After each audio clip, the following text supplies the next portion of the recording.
Another Rubicon crossing moment for the United States of America. A sitting senator, California Democratic Senator Alex Padilla, was treated in a manner you don't see every day in the United States of America or in any democracy for that matter. Today, he was forcibly removed from a press conference that was being held by Homeland Security Secretary Kristi Noem. The sitting senator was then handcuffed and his body was placed on the ground. The video released by Senator Padilla's office shows what I just described. Sir, hands up. I'm Senator Alex Padilla. I have questions for the secretary because the fact of the matter is a half a dozen violent criminals that you're rotating on your I also want to hands up. How many of our ICE agents have been docked? On the ground. Hands behind your back. Hands behind your back. If you don't my hands, go ahead, put behind my back. All right. Cool. One hand. Lay flat. Lay flat. Other hand, sir. Other hand.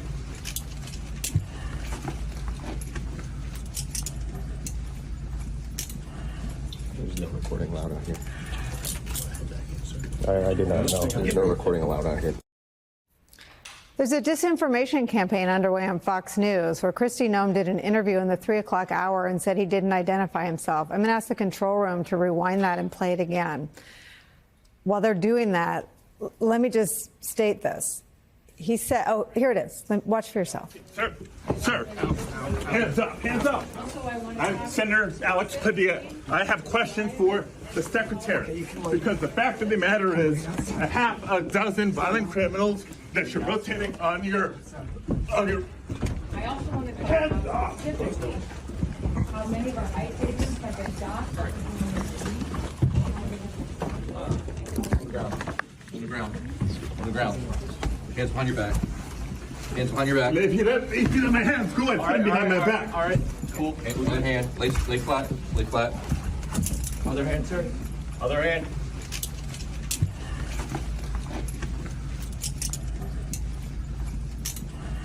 There's no recording allowed out here. I did not know. There's no recording allowed out here. There's no recording allowed in here. I wonder why. Again, the United States Secretary of Homeland Security, Kristi Noem, went on Fox News at 3 p.m. and told this lie, quote, he didn't ID himself. Padilla did, so there's that. But he also tried to say before he was manhandled that he was there with questions for the secretary at her press conference. Here's how he described it after a few moments ago. Since the beginning of the year, but especially over the course of recent weeks, several of my colleagues have been asking the Department of Homeland Security for more information and more answers on their increasingly extreme immigration enforcement actions. And we've gotten little to no information in response to our inquiries. And so I came to the press conference to hear what she had to say, to see if I could learn any new additional information. And at one point, I had a question. And let me emphasize, just as we've emphasized the right for people to peacefully protest and to stand up for their First Amendment rights, for our fundamental rights. I was there peacefully. At one point, I had a question. And so I began to ask a question. I was almost immediately forcibly removed from the room. I was forced to the ground, and I was handcuffed.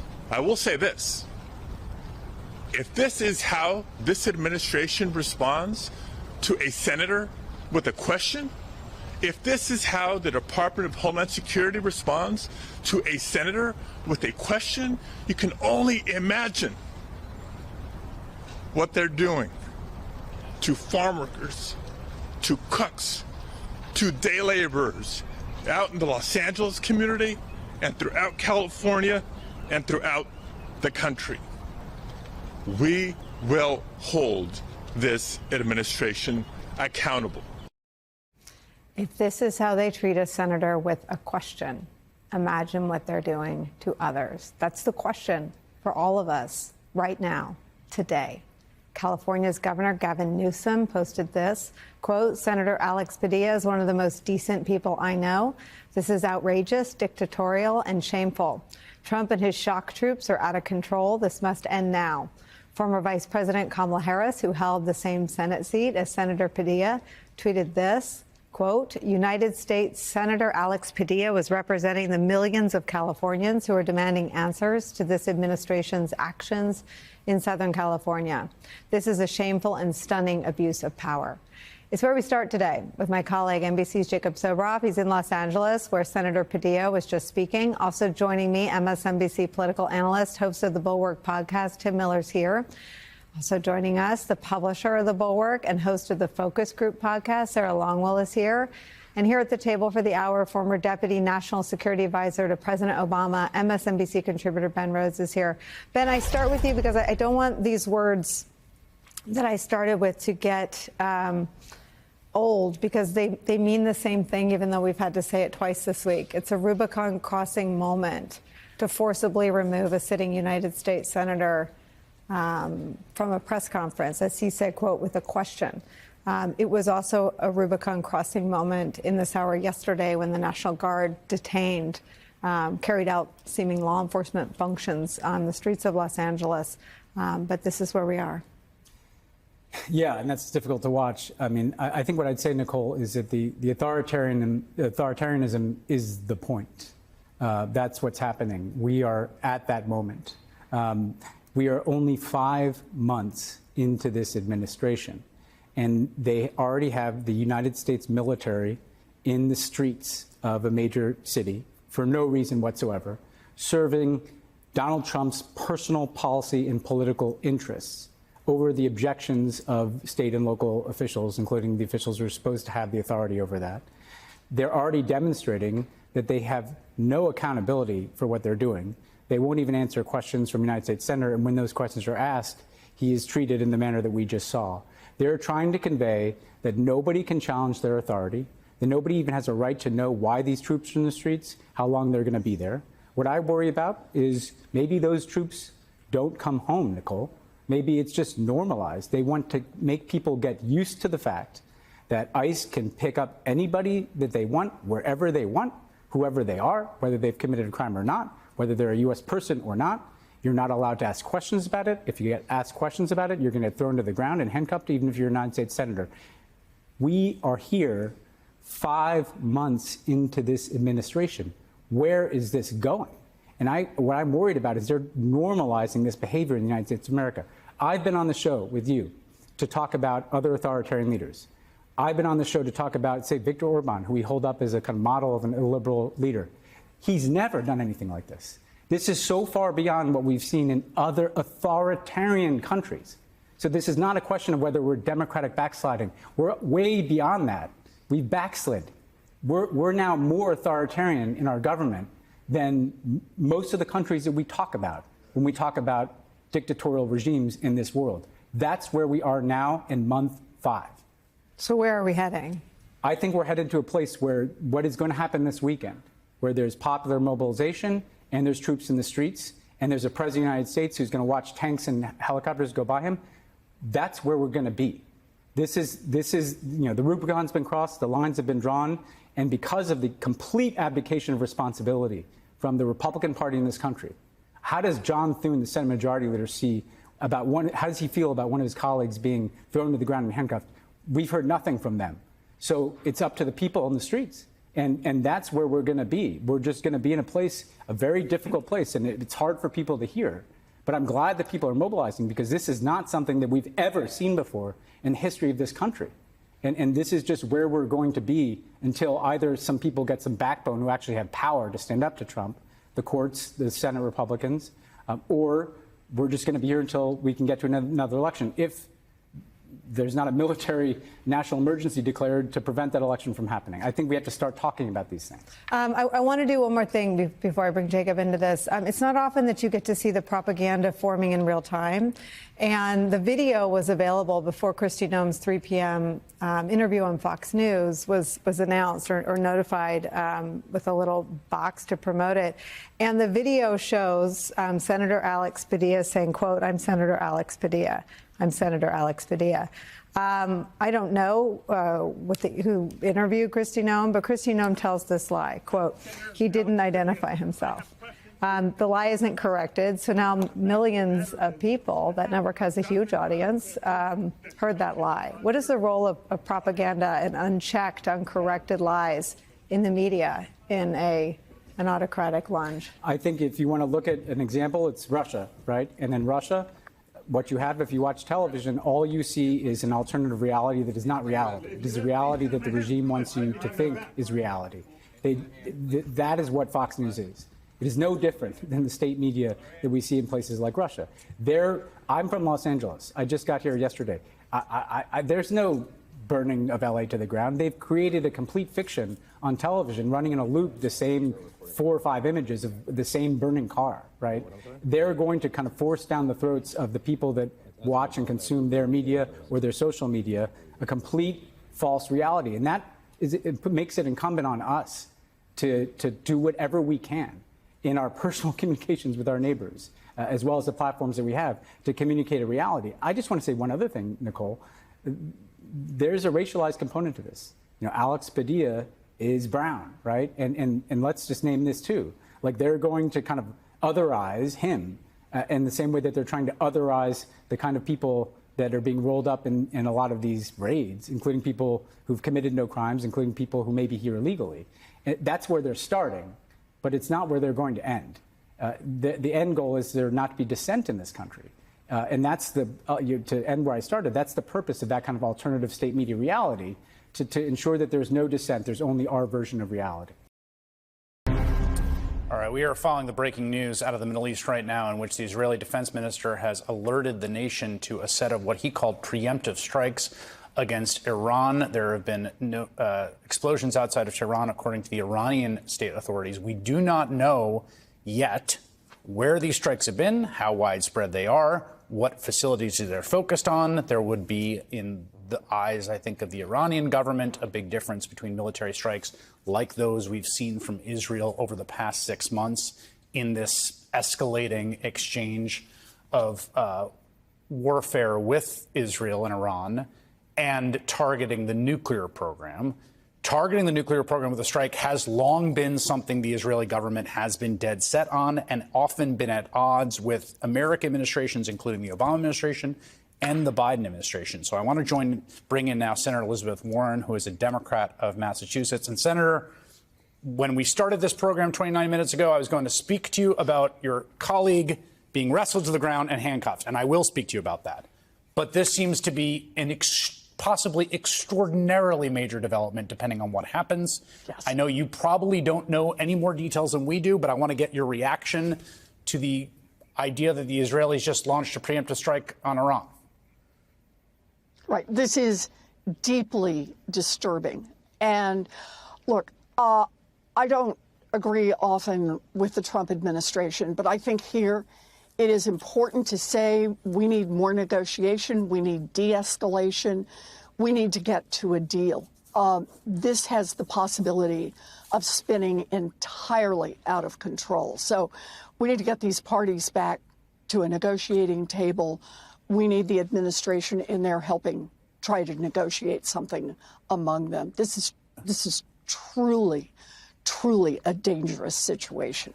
I have to say, this morning I had stupidly and foolishly expressed confidence that this strike wouldn't happen today or tomorrow, because the president's envoy, Steve Witkoff, is headed to Oman, the region, for diplomatic talks this Sunday.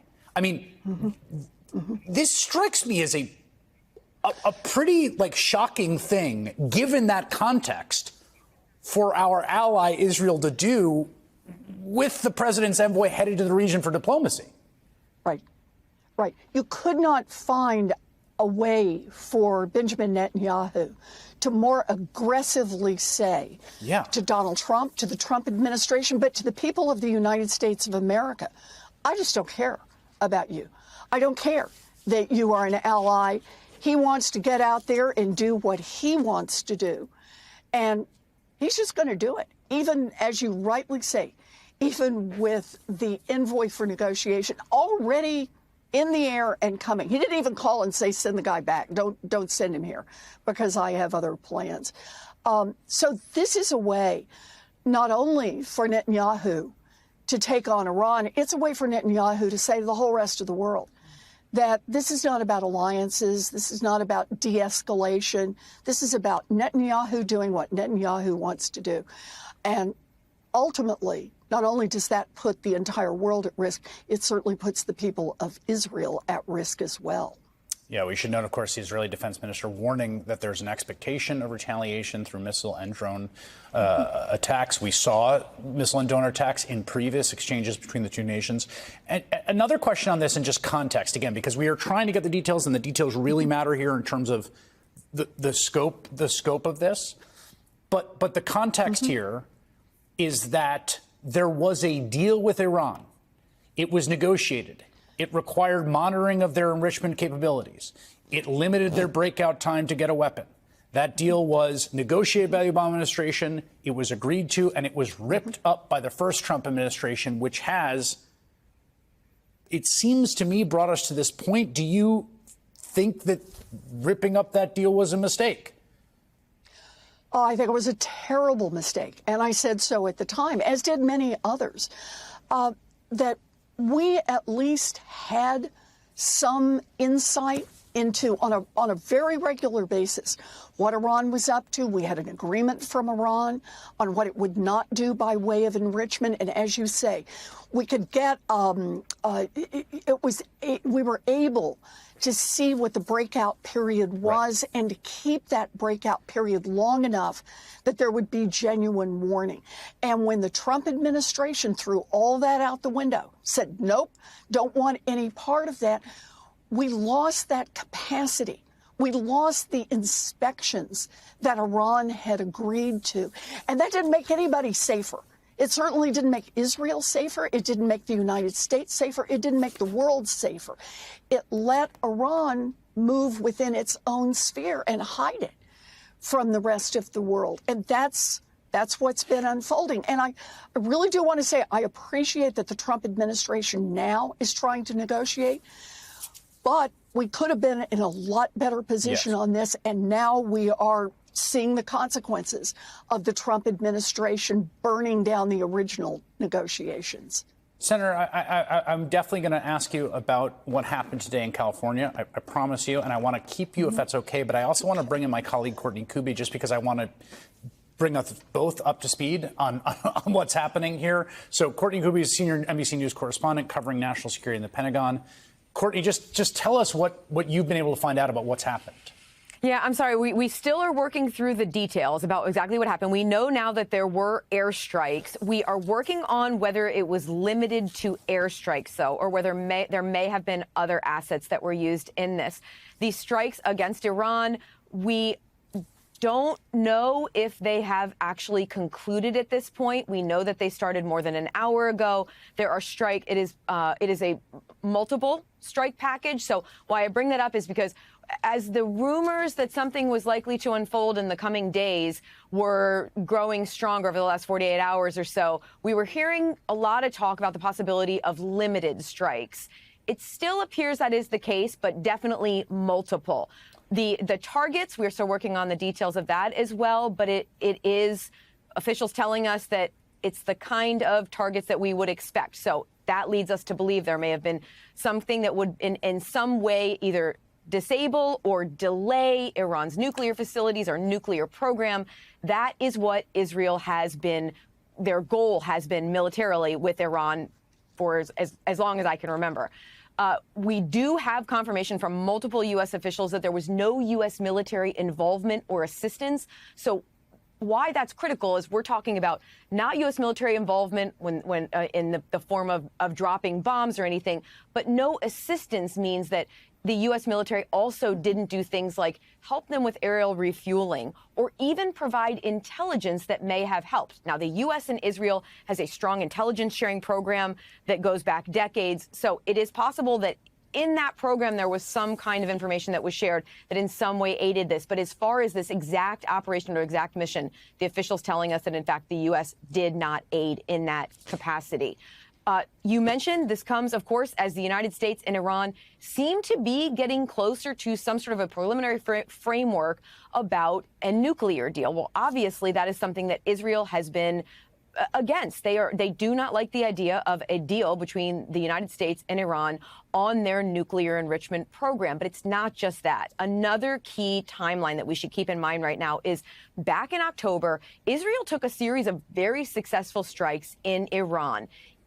They largely disabled their strategic air defenses throughout the country. What that means is their S-300s and their coordinated air defense systems, they took out the radars, basically every one of their air defense systems, strategic air defenses, so the longer range ones, were disabled. Well, Iran can rebuild those, and it takes a matter of months.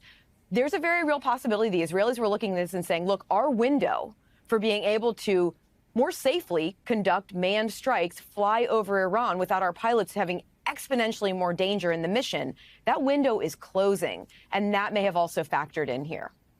Last question, and then I'm going to let you go, Courtney, so you can go back to reporting this out. But just to be clear on this, when you say, you know, there has been the threat of strikes on the nuclear facilities for a long time. I mean, you know, literally over a decade. It's something that's been contemplated and warned. I've covered it for, again, over a decade.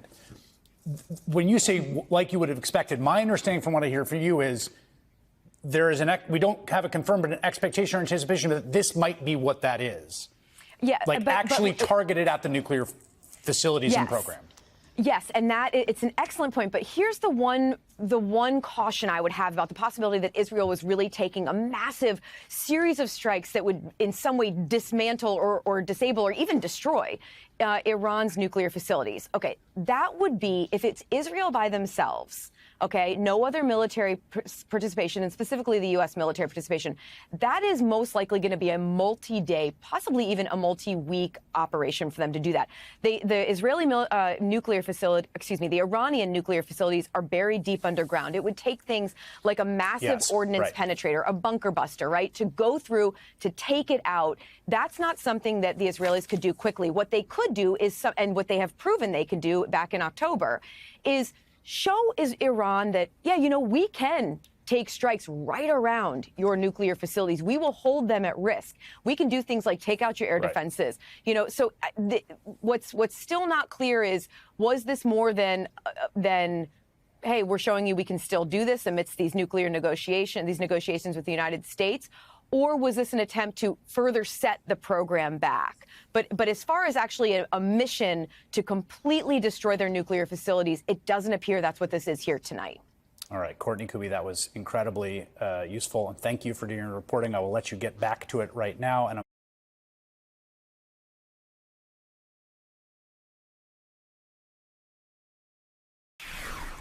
Today's unlawful physical attack on United States Senator Alex Padilla by the totally unprofessional and incompetent federal agents who did that came after Donald Trump completely surrendered on his promise to deport 15 million people. The central lie of Donald Trump's deportation campaign promise came apart today when Donald Trump himself decided to agree with Senator Alex Padilla and agree with every Democrat in the House and Senate and agree with Kamala Harris and agree with Joe Biden that, of course, we should never be arresting and deporting the hardworking people who harvest our food in this country, the hardworking people who make our clothes in this country, the hardworking people who make the beds in the hotels where those ICE agents sleep when they're out there hunting the families of those people who make their beds. Donald Trump put his surrender in writing at 9:43 a.m. today, saying our great farmers and people in the hotel and leisure business have been stating that our very aggressive policy on immigration is taking very good long-time workers away from them, with those jobs being almost impossible to replace. We must protect our farmers, but get the criminals out of the USA. Changes are coming, exclamation point. So Donald Trump promised to deport every one of those people working on farms, every one of them. He promised to deport all of them. And then he decided not to deport them today. Donald Trump promised to deport 15 million people. That would include everyone who is working in those fields, harvesting the food, making beds in hotels, everyone. And now that Donald Trump has finally decided to listen to the owners of those industries, he's not going to deport 15 million people. He's not going to deport 1 million people. It's over. The mass deportation lie that he never could have done anyway is over, and Donald Trump formally, publicly gave up today. According to Donald Trump today, all of those people can stay. Millions and millions and millions of them can stay. All the hardworking people with jobs can stay. That's most of the people who are here without documents. All the people who Senator Padilla knows feel threatened tonight, all of them can stay. According to Donald Trump this morning, they can now stay. And then, in Donald Trump's typically incoherent, mental acuity challenged way, later in the day, Donald Trump said this. Our farmers are being hurt badly by, they have very good workers. They've worked for them for 20 years. They're not citizens, but they've turned out to be, great. And we're going to have to do something about that. We can't take farmers and take all their people and send them back because they don't have maybe what they're supposed to have, maybe not. And you know what's going to happen and what is happening? They get rid of some of the people because, you go into a farm and you look and people they've been there for 20, 25 years and they've worked great and the owner of the farm loves them and everything else. And then you're supposed to throw them out. And you know what happens? They end up hiring the people, the criminals that have come in, the murderers from prisons and everything else. So we're going to have an order on that pretty soon, I think. We can't do that to our farmers and leisure too, hotels. We can't do that to our farmers. He was doing it to the farmers. So Donald Trump just learned that today. What everyone has been saying for years and years and years in defense of those people who Donald Trump was calling murderers and rapists. Everything we've been saying, I guess, has finally sunk in with Donald Trump, the slowest and stupidest president in history. Donald Trump says that some of those people have worked there 20 years, 25 years. Donald Trump now says they're great. Donald Trump says the owners of the farms love them. Donald Trump says we can't send them back because they don't have maybe what they're supposed to have. Oh yeah, that maybe what they're supposed to have document. That's no problem now. That is exactly why Donald Trump has been deporting everyone he has deported so far this year, is because maybe they don't have what they're supposed to have in legal documentation to be here. Donald Trump doesn't care about any of that anymore. The stupidest man in the room finally realizes that Democrats are completely right about this and always have been. But that admission by Donald Trump, that huge surrender today by Donald Trump, is now overshadowed tonight by what the stupidest Secretary of Homeland Security in history did to Senator Alex Padilla today.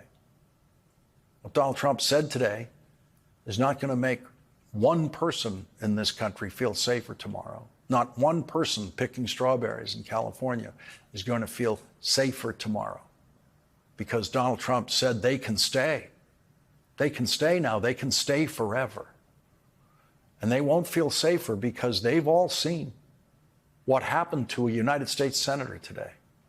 And Senator Padilla is right. It's not about him. It's about all of us. We are all Alex Padilla tonight.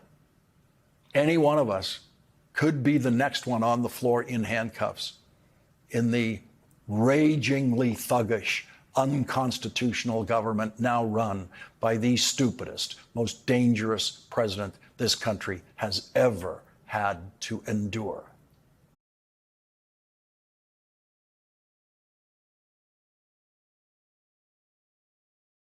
Contentious moments on Capitol Hill today as Secretary of Defense Pete Hegseth faced questions about the Marines deployed to Los Angeles over immigration protests. Are the Marines in Los Angeles ordered to protect property by any means necessary? Sir, I would say the ICE officers and police officers being attacked is not political theater. The National Guard and Marines, just yes or no. Just yes or no. The National Guard and Marines have the full authority to protect federal ICE agents. Yes or no. Can you just say yes or no? This isn't Fox anymore. Just yes or no. They're there to protect federal agents and federal. Another BS answer. Salud Carbajal there, a Marine veteran, by the way. NBC's Melanie Zanona is tracking this hearing for us from Capitol Hill. And here in the studio, U.S. Army and Iraq War veteran Allison Jaslow. Allison, to you first, your reaction to the Secretary's testimony today. We've seen him now on the Hill for a few days. You know, I was mentioning this to you before, but I wish there were more questions about the downstream impacts of what's playing out right now. Yeah. You know, the time that Marines are on the streets of L.A. is time that they're not spending training. And I also have friends who are serving right now who are kind of over all the politics that are happening as it relates to the military. They're thinking about cutting their careers short. And you're going to lose some of the best leaders in the military in times like this, not the people who otherwise will just go along to get along in the military. And that's bad for our troops, especially the rank and file, who need strong leaders. Yeah, and I think there's also the fact that this is coming against the backdrop of a military parade this weekend. It's the 250th anniversary of the Army, but then, of course, also President Trump's birthday. So that's getting headlines. But there are current and former Army officials who spoke to the New York Times who raised concerns that this could create a split-screen moment where it almost looks like they're celebrating the crackdown in L.A. on American citizens. So do you agree with that, or with other veterans that I've spoken to who say we should be celebrating those who serve our country in uniform? It feels like a careful balancing act here. Well, as a proud Army veteran myself, I'm happy that the Army is celebrating the 250th anniversary this weekend. But I think, you know, the military also has pageantry, Yes. Whether it's over at Arlington National Cemetery, on bases across the country. We commonly do ceremonies for changes of command, for example. But you have to temper that. And we should also be wise about how many or what resources we're squandering for ceremonial activities, because those are resources that could otherwise be dedicated to actual war fighting, which is something that the administration talks a big game about, but doesn't necessarily follow through on. And then, you know, I think the other point that I like to make around the parade specifically is you have generations of veterans who still haven't gotten their coming home parade. And it would be nice if the Commander-in-Chief would prioritize the coming home parades of veterans who never got their ticker tape parade like the World War II generation got, over a parade like the one that we're going to see this weekend. Yeah, and of course, then there are concerns about cost that Republican senators are also airing. Couldn't this money be better funneled to supporting veterans in a variety of different ways? So, Mel, as we see Hegseth back on the Hill, he's never one to shy away from the fiery moments, and there have been several. What else stood out to you from today's hearing? Well, Ali, you know what's interesting is that this is his third day of hearings, and yet we are still seeing lawmakers really digging into new topics. And I think that really speaks to how much ground there is to cover with the secretary, not just because of everything that's in the news right now related to the military, related to the Pentagon, but also because of how many controversies have happened underneath the secretary's watch. Chief among them being Signalgate, that infamous episode where he shared Yemen attack plans in this group chat on Signal. He had not really been grilled about that episode until today, when Seth Moulton, a Democratic congressman who's also a former Marine, really tried to drill down into whether that information was classified at the time it was shared. If it wasn't, who unclassified it and when, and also asking whether the secretary himself would take any responsibility for his role in that entire episode. Let's take a listen to that exchange. I didn't confirm any classification or Okay, so if it is what confirmed, I know is that will you take everything I accountability? share, everything I talk about, Mr. Secretary, does accountability apply to you or not? Is classified whether I talk or not. Does it apply to you or not? Does what apply to me? Accountability. You said accountability is back at the Secretary. And you know what? The Houthis were held accountable for shooting at our... I'm just asking. So that was one of just several heated moments that we've seen today from the secretary as he's been on Capitol Hill for these trio of high-stakes hearings. Ali. Alison, what do you make of the way that he replied to that question? Accountability is back seemingly for everyone, but does it apply to him? Well, I mean, that is an utter lack of leadership. And I would say that an overwhelming number of veterans who I know, myself included, know that we would have gotten our tails handed to us had we have even compromised intelligence that wasn't even that high of a level. Like, I wasn't even touching intelligence that was of that high of a level. And if I had slipped something that was just secret and not even top secret, I would have been punished for it. And everybody in the military knows right now that that was not okay. And it would be nice, people also understand that accidents happen. Just own up to them. So it's unfortunate that our men and women in uniform have to report to a Secretary of Defense that can't own up to something that is so straightforward and clear cut. Former Treasury official and Morning Joe economic analyst Steve Rattner. Steve, there has indeed been plenty of speculation about how Trump's tariffs will impact the country. So tell us, how does the economy look almost 5 months into Trump's second term? Yeah, it's interesting, Jonathan. I think all of us predicted that inflation would start to go up as a result of those tariffs. But yesterday, there was a report that, in fact, it has really not yet gone up, or at least not yet gone up. So the Commerce Department reported that prices for all goods went up by 2.4%. I just said Labor Department, 2.4%. But for what we call core goods, which is you take out energy and other volatile categories like food, they went up 2.8%. And that, as you can see, is flat here and just slightly up here. So pretty good news on inflation. Why? I think people feel there are three reasons why we haven't seen the tariffs yet. First of all, importers stocked up in anticipation of those tariffs. Secondly, businesses are trying hard not to raise prices, although at some point I think we expect them to. And thirdly, the tariffs have been on and off and paused and so on. And so the effective tariff rate is actually, at the moment, a good bit lower than what Trump had put in place at the beginning. But economists still expect them to rise by about 3% this year, which means faster than that at the end of the year.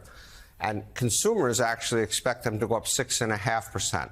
Trump, as you know, has been posting on social media about how the Fed has to cut interest rates, the Fed has to cut interest rates. The Fed's target is 2%. They use a slightly different price index, but close enough. 2% is what the Fed wants to cut interest rates. So there's a tug of war going on right now between Trump and Jerome Powell, the head of the Fed. But let's look at another indication of what impact the tariffs may have this year. The World Bank, completely dispassionate, a neutral organization, put out its semi-annual forecast day before yesterday. And what did they do? They took down growth estimates for the U.S. pretty substantially. They had been projecting back in January 2.3%. Now they're down at 1.4%. It is more than worth noting that 1.4% is exactly half of the 2.8% that we achieved in the last year of the Biden administration. So the president, who promised to, quote, revitalize the American economy, is actually looking at a growth rate of half of what it was last year. And then the other noteworthy point is we may well be shooting ourselves in the foot, because the World Bank only took down its estimates for Europe's growth rate, which is slower than ours, but they took it down by a much smaller share. And they didn't change China's growth rate at all. So they feel that China is going to work its way through these tariffs a lot better than we are. That's such an important point about growth rate. We'll have more to say about tariffs in just a moment as we read from a Wall Street Journal editorial board take about Trump's tariff policy towards China, or lack thereof, really. So, Steve, let's move now to chart 2. Labor market slowing down. Yeah, so we had an unemployment report last Friday, and the good news is the economy added a lot of jobs. The bad news is that the growth rate in jobs have been decelerating. Now, some of this was inevitable. This is out as we were coming out of COVID. This is a very, very high number of jobs that we were adding. And so it's natural that it would have come down. But now, for the last several months, the number of jobs we're adding is actually below. This is the pre-pandemic average. So this is a kind of normal, stable economy, what we were adding. And this is what we've been adding over the last 12 months. There's one other interesting point about this, which is not on here, which is that 600,000 people dropped out of the labor force last month. That is a very big number. We don't know who they are. I don't know who they are. But it's not out of the question. This may have something to do with Trump's immigration policies. But consumers also have noticed the fact that the job market is weakening. If you look at the percentage who think jobs are plentiful, it's dropped to 32%. It was up here close to 60% as we came out of COVID. That's also obviously unnaturally high. But if you look even before COVID, the number of people who thought they were plentiful was about 45%. The people who think not so plentiful, obviously rising. And the people who say hard to get, 19%, also well above pre-COVID levels. And Steve, another indicator of this economic uncertainty that just seems so pervasive is your third chart. Home buyers simply aren't biting. Yeah, I think when you talk about those poll numbers you were showing earlier, things like the situation with jobs and then with houses play a factor in all this. So what's happened? It's really interesting because the number, again, coming out of COVID, ignore all these wild fluctuations, but coming out of COVID, the number of buyers, the number of sellers was kind of in balance. Now look what's happened. The number of sellers has shot up to almost 2 million. The number of buyers has dropped to 1.5 million. And so you've got almost 500,000 houses sitting on the market waiting for buyers. Now, why has that happened? Some of it is clearly economic uncertainty. Again, you go back to the Trump economic policies, up, down, backwards, sideways. People do not want to make major purchases when they really have no idea where the country is going. So that's a factor. But the other factor is that what we call affordability, what an average consumer has to pay to afford his house, has been rising for a good while since we started raising interest rates coming out of COVID. So back here in 21, it was $1,000. Today, it's about $2,000. And so that is a significant impact on consumers. But Trump, who again came to office promising he was going to solve all these kinds of problems, what's happened? Since Election Day, it's gone from $2,100 up to almost $2,200. And on Liberation Day, it actually took a particularly large jump because the 30-year Treasury took a particularly large jump because of the tariffs.